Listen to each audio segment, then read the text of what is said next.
नमस्कार दोस्तों, कोरोना से जुड़ी बड़ी खबरों में आपका स्वागत है। इस चैनल पर आपको हर खबर 100% बिल्कुल सही दिखाई जाएगी। किसी भी प्रकार की गलत जानकारी नहीं दिखाई जाएगी। चलिए आज की बड़ी खबरों की ओर चलते हैं। जिंदा आदमी को अंतिम संस्कार के लिए ले जाने का आया नया मामला, जानिए पूरी जानकारी। अगले 3 हफ्तों में सबसे ज्यादा बढ़ेगा कोरोना केंद्र ने बताया क्या तैयारी करना है जरूरी। कोरोना टीके की कीमत तय, राज्यों को 400 रुपए में तो निजी अस्पतालों को 600 रुपए में मिलेगी एक डोज, जानिए पूरी जानकारी। 24 घंटे में संक्रमितों का आंकड़ा 3 लाख के करीब, पहली बार एक दिन में 2023 मौतें। 15 अगस्त तक पूरे देश को वैक्सीनेट करने की तैयारी, घर घर टीकाकरण के लिए केंद्र ने उठाया बीड़ा। विटामिन, ओमेगा 3 और प्रोबायोटिक्स से घट सकता है कोविड-19 का खतरा। आधार कार्ड के बिना नहीं मिलेगा रेमडेसिविर टीका, कालाबाजारी रोकने के लिए सरकार सख्त। कोरोना वैक्सीन निर्माताओं से बोले पीएम मोदी, उत्पादन क्षमता और अधिक बढ़ाने की है जरूरत।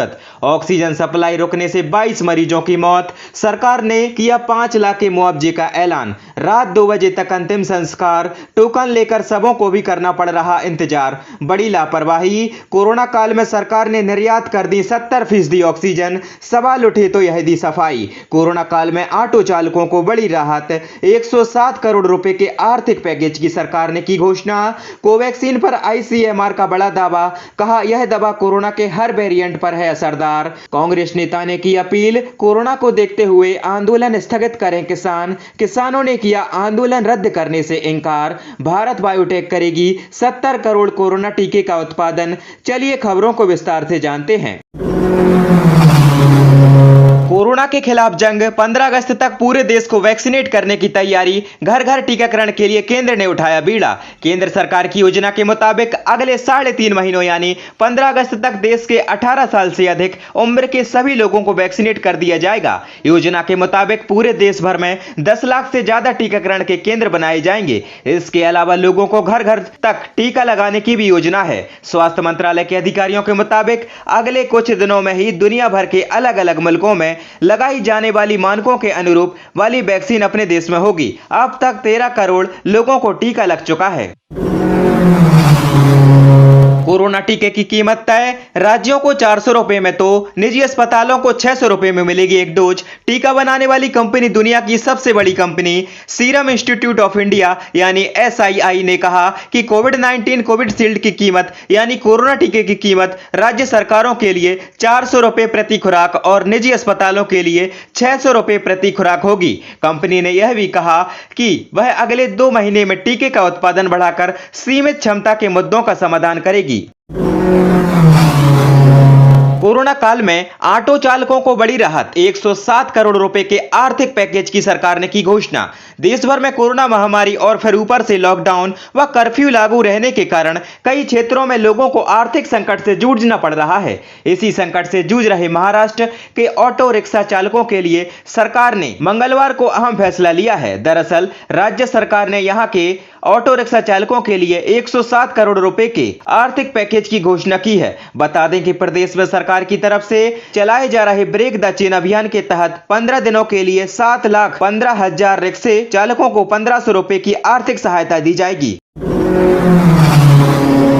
कांग्रेस नेता ने की अपील, कोरोना को देखते हुए आंदोलन स्थगित करें किसानों ने किया इनकार। कांग्रेस नेता ने किसानों से अपना आंदोलन वापस लेने की अपील की है। उन्होंने ट्वीट करते हुए कहा कि देश पर जब जब कोई संकट आया है, किसान हमेशा देश के साथ खड़ा रहा है। कोरोना की लगातार कठिन होती स्थिति भी देश के सामने एक विकट संकट है और इस संकट की घड़ी में सबको एक साथ खड़े होकर यह लड़ाई लड़नी चाहिए। उन्होंने कहा कि कोरोना की इस स्थिति को देखते हुए किसानों को अपना आंदोलन इस समय के लिए स्थगित कर देना चाहिए। उन्होंने कहा कि धरना स्थलों पर किसान पर्याप्त सामाजिक दूरी बनाए रखते हुए आंदोलन जारी रखे हुए हैं और यह आंदोलन लगातार जारी रहेगा। ऑक्सीजन सप्लाई रुकने से 22 मरीजों की मौत, सरकार ने किया 5 लाख रुपए के मुआवजे का ऐलान। महाराष्ट्र के नासिक से बेहद दर्दनाक खबर आ रही है। यहां एक अस्पताल में ऑक्सीजन लीक हो गई थी, जिसके बाद सप्लाई बंद कर दी गई। ऐसे में वेंटिलेटर पर मौजूद 22 मरीजों ने तड़प तड़प कर दम तोड़ दिया। हादसे की जानकारी मिलने के बाद प्रशासन ने जांच के आदेश दे दिए हैं। जानकारी के मुताबिक नासिक के जाकिर हुसैन अस्पताल में वाल्व खुला रहने की वजह से ऑक्सीजन लीक हो गई थी। लीकेज बंद करने के लिए अस्पताल में सप्लाई रोक दी गई। उस वक्त अस्पताल में 23 मरीज वेंटिलेटर पर थे, जिन्हें ऑक्सीजन मिलनी बंद हो गई। इनमें 22 मरीजों ने दम तोड़ दिया। बता दें कि उद्धव ठाकरे सरकार ने इस हादसे की जांच कराने का आदेश दिया। साथ ही मृतकों के परिजनों को 5-5 लाख रुपए देने का ऐलान किया है। रात 2 बजे तक अंतिम संस्कार, टोकन लेकर शवों को भी करना पड़ रहा इंतजार। कर्नाटक में कोरोना संक्रमण से इतने लोगों की मौत हो रही है कि शमशान घाट पर लग रही भीड़ की वजह से अंतिम संस्कार के लिए टोकन प्रक्रिया लागू कर दी गई है। कर्नाटक के होसापल्लिया में अंतिम संस्कार के लिए टोकन लेने के लिए इंतजार करना पड़ रहा है। आधी रात 2 बजे तक यहां पर अंतिम संस्कार किया जा रहा है। शवों को लेकर लोग टोकन का इंतजार करते हैं। शवों का कोविड नियमों के तहत अंतिम संस्कार किया जा रहा है। भारत बायोटेक करेगी 70 करोड़ कोरोना टीके का उत्पादन। देश में टीकाकरण अभियान को समर्थन देने के लिए भारत बायोटेक अगले महीने कोविड-19 टीके कोवैक्सीन की 3 करोड़ खुराक का उत्पादन करेगी। कंपनी के चेयरमैन एवं प्रबंध निदेशक कृष्णा ने यह जानकारी दी। मार्च में कंपनी ने कोवैक्सीन की 1.5 करोड़ खुराक का उत्पादन किया था। वैक्सीन विनिर्माता ने बयान में कहा कि उसने कोवैक्सीन की सालाना उत्पादन क्षमता को बढ़ाकर 70 करोड़ खुराक कर लिया है। जबकि प्रधानमंत्री नरेंद्र मोदी ने वैक्सीन विनिर्माताओं से टीके का उत्पादन बढ़ाने को कहा है, जिसमें कम से कम समय में सभी भारतीयों का टीकाकरण किया जा सके। आधार कार्ड के बिना नहीं मिलेगा रेमडेसिविर टीका, कालाबाजारी रोकने के लिए सरकार सख्त। हरियाणा में रेमडेसिविर टीके की कालाबाजारी पर सरकार सख्त हो गई है। स्वास्थ्य मंत्री ने बताया कि प्रदेश में रेमडेसिविर के 2 डिपो हैं, वहां ड्रग अधिकारियों को तैनात किया गया है। हर शीशी के क्रय विक्रय पर नजर रखी जा रही है। दवा बेचने वालों से भी कहा गया है कि यदि कोई रेमडेसिविर मांगे तो उसका आधार कार्ड अवश्य चेक किया जाए। हमने दवा की कालाबाजारी के मामले में 4 लोगों को गिरफ्तार भी किया है। लोग रो रहे हैं, मदद मांग रहे हैं और वो रैलियों में हंस रहे हैं। प्रियंका गांधी ने मोदी सरकार को घेरा।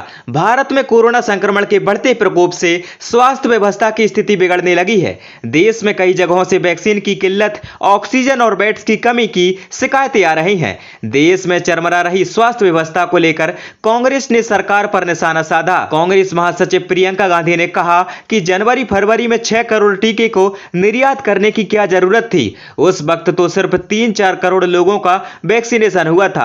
आखिरी भारतीयों को प्राथमिकता क्यों नहीं दी गई। प्रियंका ने सरकार पर वैक्सीनेशन की कमी के लिए ठोस रणनीति नहीं होने का आरोप लगाया। उन्होंने कहा कि रेमडेसिविर इंजेक्शन की कमी क्यों हो गई।